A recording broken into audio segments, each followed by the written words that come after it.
Hello and welcome to the Success Showcase. I'm your host, Eric Lopkin with the Modern Observer Group. And with me, as always, is Chip Janiszewski from the Happiness and Success GPS. Chip, how you doing this week? I'm doing great, Eric. How are you? Doing all right. We are getting ready for Hanukkah, which occurs later this week. Yeah, we haven't talked since before Thanksgiving, so I hope everybody out there had a wonderful Thanksgiving and is finished digesting their turkey and looking forward to all the fixings for this month. Yeah, we've got no shortage of holidays this month, of course. And it is now the holiday season. We've got Christmas trees going up, Hanukkah menorahs being lit, and hopefully everybody is going to get to spend some time with family and friends and enjoy the season. Yep, and have a little peace. Everybody take a time out and let's have some Yeah. peace this month. And of course, after the holidays, we head into the new year. And we should, if you're not already, be preparing for that new year, both in your personal life and your business. And that's a little bit of what we're going to be talking about today.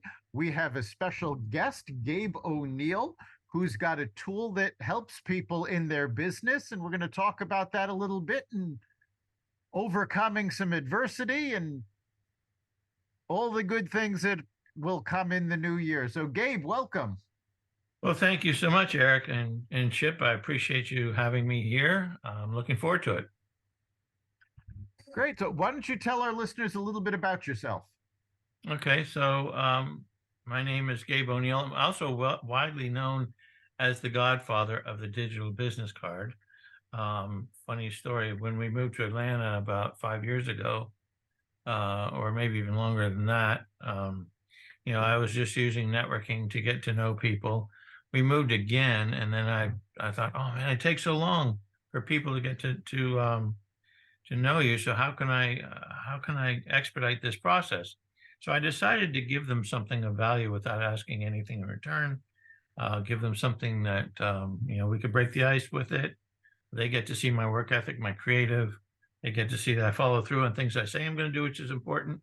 So I ended up giving them a free digital business card, and that took off. I actually did that for about a year. So that's kind of how I got into this, creating custom digital business cards for people. It was kind of just as I just almost an accident. Well, where I've been a software developer for a number of years, and I was a consultant at the time. Now, I'm totally focusing on digital business cards, just kind of because of the way it kind of fell out. So, Yeah, I mean, you really didn't talk as much as you could have about your accomplishments and what your background is. But I mean, basically, if you think of people about Bill Gates and companies like Sony, Panasonic, and Computer Associates, you've been involved with all of those. So where you are right now as a result of your technical background and your contacts and so on and so forth is really no accident. And obviously one of your main focuses is your social enterprise network too. So tell us a little bit about that, because obviously, you're doing this and it's a good for profit company, but you are doing so much good in this world by what you're doing and have been for a long, long time. well, I appreciate that. So to be clear, what Chip is referring to, there's a couple of things. Two members of my family started nonprofits at separate times. The first one was my dog Charlie. In 2004, he started a pet therapy group called Wags for Hope, and which still exists in Maryland, by the way. And when I say that with all sincerity, in other words, if it wasn't for that dog, that um, that organization would not exist. Just a quick story. I was selfishly wanted to showcase him because Bernese Mountain Dogs are just beautiful dogs, and I said, "Oh man, I got to show off this dog. Where can I go?" So I called the local nursing home, and I said, "What do I have to do to get him certified so I can come in and visit?" She says, "Come down and fill out an application. Bring the dog." So the dog was about 4 months old at the time, and so I did it, and before 2 minutes, I just fill out my name and address, and we're walking around the place. So that was a big hit. So I did that for about a year until there was a virus, and I couldn't visit there. So they asked me to visit next door, the assisted living facility.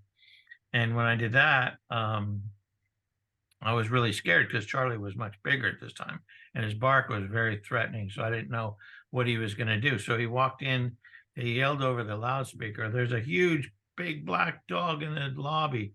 And I looked down the wings and all the doors started open and all the wheelchairs started coming out and all the walkers started coming out and they were just kind of converging on him. And I was a little bit nervous, but he looked up to me and said, as if to say, "Don't worry, I got this." And he sat down and they just all petted him. They're all saying, "When are you coming back?" And then that was it when I realized that we needed help in doing that. So we got our neighbors involved and then we started but literally he started that group. The other one that you're talking about is Kids Are Heroes. My daughter started that one about 2 years after Wags for Hope was going, and that was, she just wanted to end all she heard in kindergarten that they were going to lose, that all the animals were going to be extinct, and she wanted to stop it. So she asked me to build her a website. So I said, well, as long as we're helping animals, let's help people in the environment too. So what we ended up doing was showcasing children who have who did either gave up their business, their birthday gifts, or maybe they raised money for something. But what was different about us is everybody in that time was running contests for kids, like whoever does the most will showcase them. We had kids who had drilled water wells in 20 countries, but we showcased the other kids with the same brush, the ones who gave up their birthday gifts for the animal shelter. And we ended up having 500 stories on our website, and we ended up having from 19 countries, and it just goes on and on from there. So sadly, when we moved to Atlanta, we kind of ran out of we just didn't have the connections and the funding. But that's I would be doing that if I could get it funded. So anyway, that's kind of puts those two things in perspective. Nice. And of course, with all of this, you also started the digital business card business that you have. Now, of course, being on audio, we can't actually show one of the cards, but why don't you give a description so that our listeners have an idea of what sets your card apart? Because I'm sure most of our listeners have seen digital business cards, but most of them are a physical card that you scan or it's connected to your phone in some way. Yours is different. Right. Well, so most of there's the cards that have, like the dot card, for example, where you tap the phone and that kind of comes up. And I've been hurt. I have a lot of customers who gave those up and came to me. But the bottom, and there's the other cards that you have to, you give an obscure URL to get to it. But whatever you think about digital cards, just throw that all out. And all I can tell you is that we customize each card from scratch.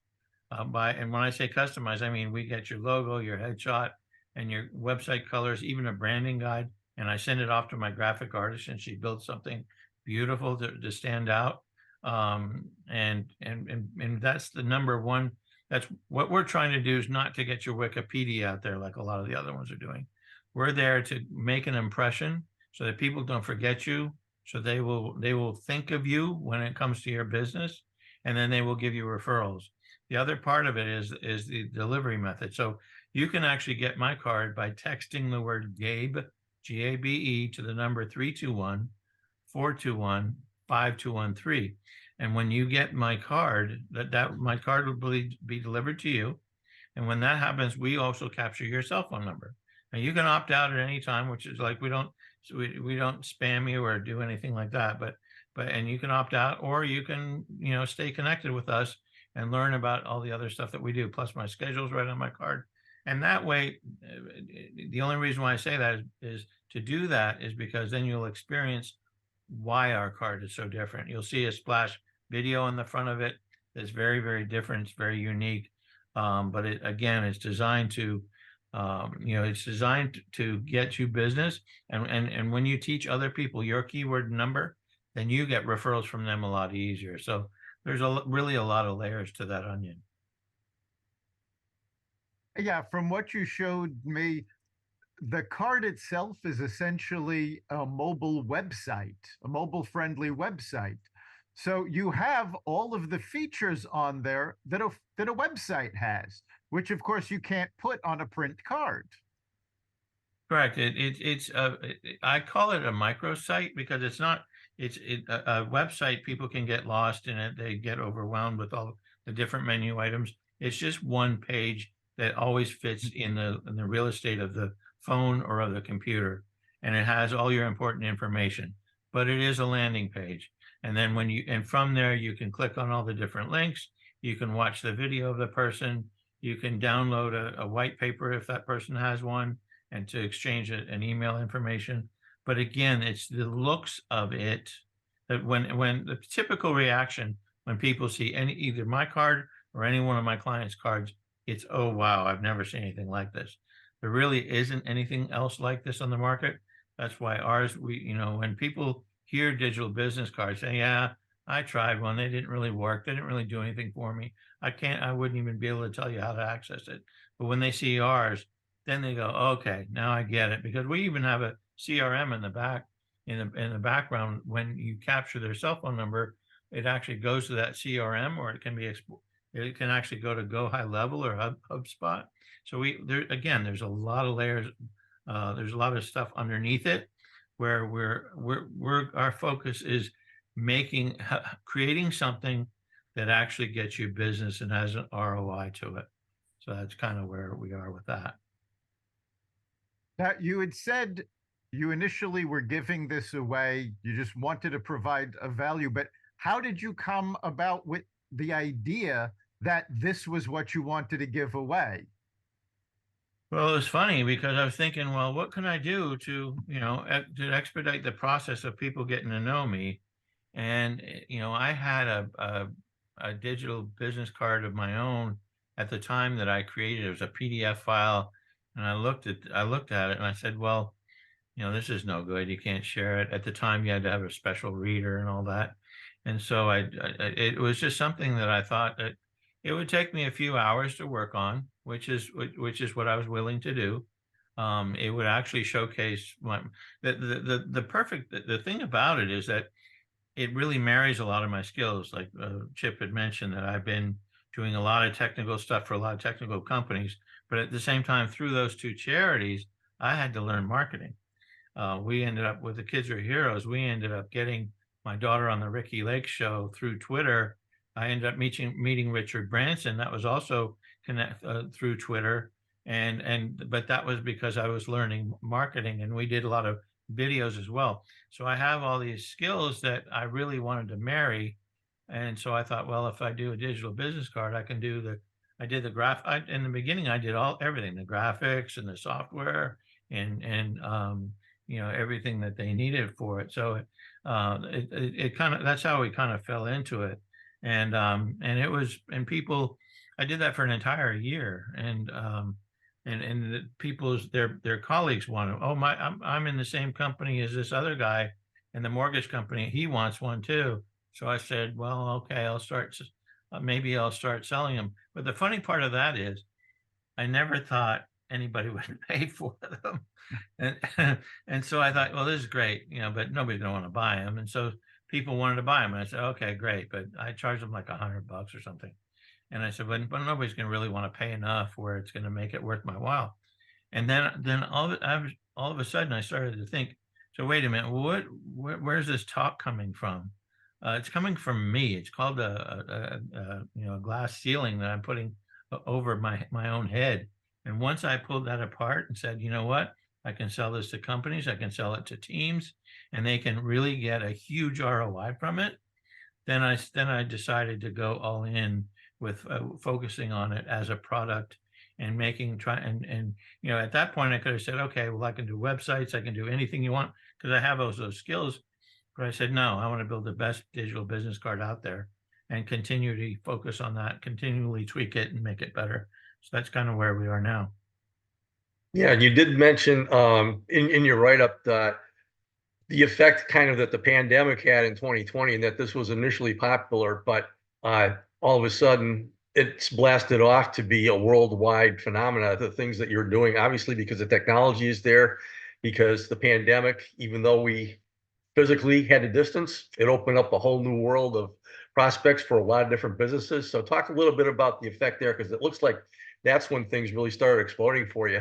Well, that was the funny part, because prior to the pandemic, I mean, we even have a badge that people can wear, and it's with a QR code that you go out. So I was doing that every weekday. I was going out to all these different networking events and spending, most of the day in the car, sometimes not getting home till 10 o'clock at night, and just going to all these different networking events. And then, and I started my business in October of 2019. So October, November, great. Or September, October, great. November, December, see me after the holidays. January, February, great. March was the pandemic, because I'll never forget that month, because everything just dropped, right? You couldn't go Yep. out, period. And I thought, oh my gosh, what am I going to do? So, and that's really where I learned I really learned what an entrepreneur is from that particular time. Because I could have said, you know what, my business is dead, I got to go find something else, let me see if I can get a job at Walmart or something like that. But I pivoted. I discovered that they have these meetings online, and they have this thing called Zoom, and there's these things called breakout rooms, and I started doing that. And then I realized, I said, oh, this breakout room thing, this is genius, I'm going to create my own. And I did. I had a networking group that had, at one point in time, there's like 85 people there, whatever. I did that for an entire year until I got burned out from that. But that's what I'm exclusively doing virtual meetings, and now selling them across the country. And that's what's really kind of fun for me, and I'm kind of proud of that. When I hear that somebody in Phoenix is in a meeting with somebody else in Phoenix, and they run into each other in person, and they both have their badge on. Oh, Gabe. Oh, yeah, that's really cool. That something like that is just really, really, it tickles me. I just think that's really cool. That's fantastic. It's really great that, you can connect with people. You were able to pivot during the pandemic, which, so many people had to. Mm-hmm. Now, when you had hit, how long had you been in Atlanta at the time the pandemic hit? We moved to Atlanta in about 2015. My daughter was a senior in high school, and that was a challenge. But yeah, about 3 years.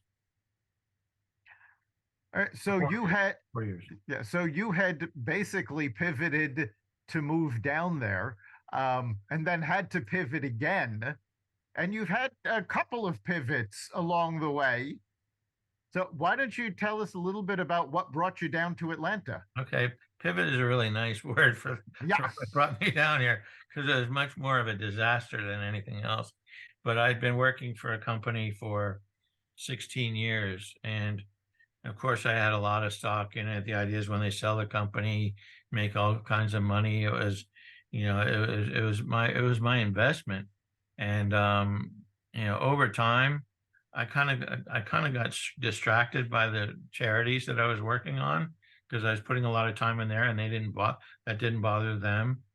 But I wasn't looking at the writing on the wall that this company really wasn't gonna do anything. And finally, they just told me, well, we don't have enough money to pay you, and that's it. So no more checks, no more nothing. No, here's no, not even any kind of, forget a golden parachute. No parachute. Just kick you out of the plane and see what you do from there. So, and the reason why we moved to Atlanta is because we had been having these yearly events that children were coming from all around the world to be with us in a celebration. It was almost like a trade show for kids, where they showcased all their stuff. And this was the first time we had it at a convention center, which we had it at the Cobb Galleria here in Atlanta. And I had met this guy on Twitter who wanted to support us with that. And I said, well, if I'm going to be out of work, let's just go near this event, because I want to be near the event, and you know, because it was very important to me. We had done it for about 7 years, and so we moved without even thinking. We just moved here, and it's really quite fortunate that we found a place that has such great networking, because in Atlanta, there's a lot of towns that are right around the city. So there's Marietta, there's Kennesaw, there's Roswell, there's all these real entities that all have great networking. And so you know, that's kind of how we got started. So that was and so I came down here as I was really trying to get the charity to pay for my, you know, to pay for my living so I could just keep doing that. But I wasn't very good at raising money. And my wife kept saying, "Why are you going to these networking meetings with your Kids Are Heroes shirt on? We need you to get, you know, software work." And she was right. Finally, I ended up ditching those shirts, and you know, my daughter was getting ready to go to college, so it was kind of time for that to time to retire Kids Are Heroes, for at least for that time. And so that's kind of where, you know, and then so I ended up um, getting software work, and that's what happened. So I'd done that, but when we had to move again because our landlord, he decided that he was sick. Well, he didn't decide it. He was sick, and he told us he had to move into the house and live with his son. So, and of course, we have to find a house with a fenced-in yard for the dog. That was the number one priority of getting another house, was for the dog gets the priority. So we moved an hour away, and we lost all our networking buddies. So I said, that's when I decided I had to do something different. So we kind of fell into the digital card business that way. So yeah, it's been, but what I learned about that was, you know, especially with the pandemic, because you know, you can go through something like that. I'd never been through anything like that, where, you know, where we couldn't, in Maryland, we couldn't pay the mortgage, and I mean, just really bad stuff that a lot of people went through. And I was in my late 40s, probably 50s, where nothing like that had ever happened to me. I'd always been going from job to job, getting raises, going up higher and higher and up the escalator and all that. And then finally, I started experience real personal trauma, and you know, the thing about that is it's just something I had never experienced before. But really what I started to learn was, as an entrepreneur, guess what? That stuff it's not unusual. And nobody's selecting you and picking you out and say you have to suffer. There's nothing that's saying, oh, you know, there's no reason to say, oh, why is this happening to me? Guess what? It happens to everybody. It happens to a lot of people. And so the way you get around that is you learn how to pivot. And that's really what happened. That's when the pandemic hit, I thought, oh, come on, I'm finally getting somewhere where I want to be. And now you're hitting me with this. But then I said, oh, that's, you know, that's a normal thing for to happen to entrepreneurs. And I got to figure out a way to pivot. And guess what? That's not going to be the last thing that's going to hit my business. Something else is going to happen. Yep. And now I'm ready, so that the next time something happens, I'm just instantly, okay, how do I figure this out? So that's one real cool real deep lesson that I learned from that whole situation. Yeah, we talk a lot about mindset on this podcast, and what you're talking about is a very good example. Yeah, generally, difficulties hit everybody. Doesn't matter what walk of life you are, if you're a business owner, if you're not a business owner, we all go through these difficulties. Mm-hmm. And what really sets people apart is that decision. Are you going to just curl up in a ball and give up, or are you going to find a way to deal with it and move forward? Absolutely. And I will say that one of my driving forces was the fact that, you know, our only child, her name is Mary Margaret. She's the one who started the Kids Are Heroes effort. And my entire, as she was growing up, I'm one of her role models besides her mom. And I just wanted to show her that no matter what we went through, because she went through it with us, she got pulled out of private school in Maryland and got stuck into a huge, public school here in rural Georgia, which was a huge culture shock for her.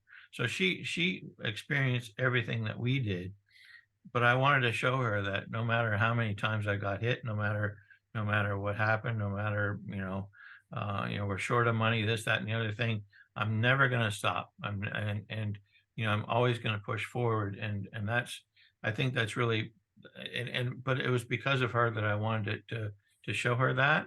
So she kind of helped me along that route, and thankfully, we're never out of the woods. There's always something, but if you learn how to deal with it that way, it's not as traumatic when it happens. Because you don't just sit and think of, oh, come on. You don't have that anymore. You just go, okay, how do I fix this? That's it. It's all about how you look at it. I think in our previous conversation, I had said this. It's a line from one of the Rocky movies. It's not about how hard you can hit. It's about how hard you can get hit and keep moving forward. Absolutely. Yeah, absolutely. And it took me a while to realize that, because we can all lick our wounds and feel sorry for ourselves and all that good stuff. But I think it was a good thing. And it's funny when I look back, oh, you took your kid out of senior high school and took her from Maryland to rural Georgia and all these bad things that happened. Well, now she actually found the pop culture world down here. She loves all these shows that are put on Netflix and all that. So she started out going and visiting the sets. Then she became a background actor in Stranger Things and all these other shows. Now she's a casting director for Central Casting, and actually one of the best. She's actually only been there like 2 years, and they is highly recognized as the best employee that they have in that organization. As a matter of fact, she brings in huge Marvel movies to that organization that never would have used that company if it wasn't for her. So, and then I'm doing something that I'm having the most fun of my life with this, because again, I'm using all my skills and all the different skills that I have, plus the fact that I just lost my train of thought there, but it's just something that I'm just really, really happy in what I'm doing. Or the thing that I wanted to say was that I've always wanted to provide value to people, in anything that I do. When I work for, whether it be Sony or Panasonic or any of those companies, I never wanted my software to just sit on the shelf and not be used. And this is the same thing. I know that my software, what I build for people, I know that it gets them business. And when I hear those stories, it just tickles me, and that's part of my pay, actually. So, hey, well, we are coming up on the end of our time. So if somebody wants to get a hold of you, get your business card, see what it can do for them, how can they do that? have them text the word Gabe to the number 321-421-5213. It's as simple as that. You'll get my card. I'll get your information, and we can connect right from there. And that's Gabe, Gabe. Yes. All right. So, Chip, what do you think is the big takeaway for this week?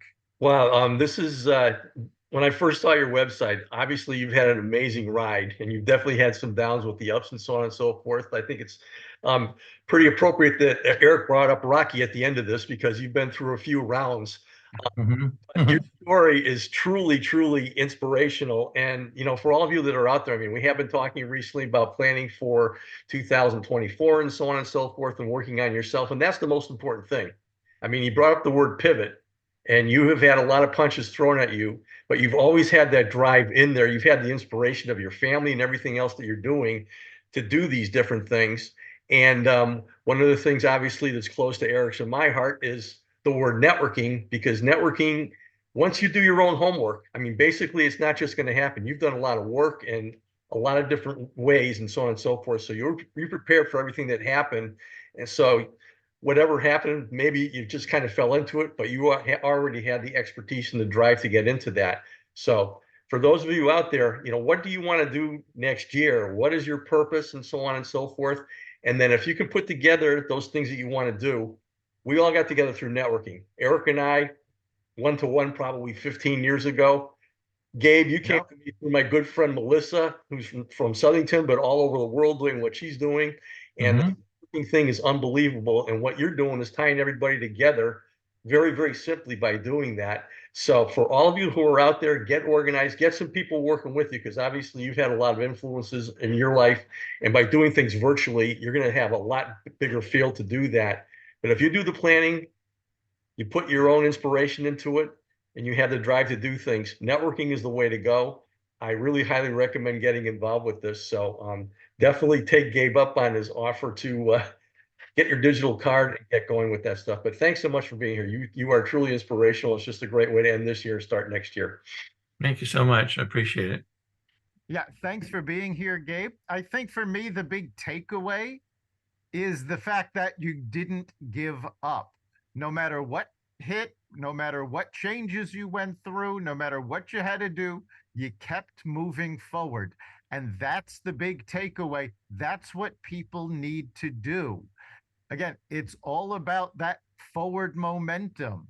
And we're all going to go through difficulties. It's not that, life is targeting you.